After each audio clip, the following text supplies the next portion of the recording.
Hi, welcome to Litehawk. In this particular video, we're going to discuss the battery installation as well as pairing the drone to the controller and the best ways to do that. So we're going to get started right away. So we've got the controller, we've got the 3 AA's already loaded in the controller, and in my hand is the charged battery for the drone. So step one, we want to take our drone, slide the battery door back, open it up, and we want to plug the battery in. Now make sure this battery is keyed to only go in one way, so please don't force it.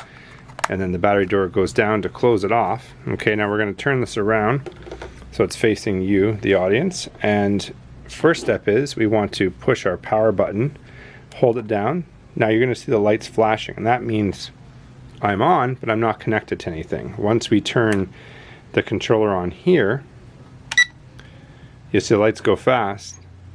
And now they're doing a slow blink again because it needs us to pair the controller to the drone. So how do we do that? We move the stick all the way up, then all the way down, and back to center. Now we are ready to start flying. So I hope this was helpful to you.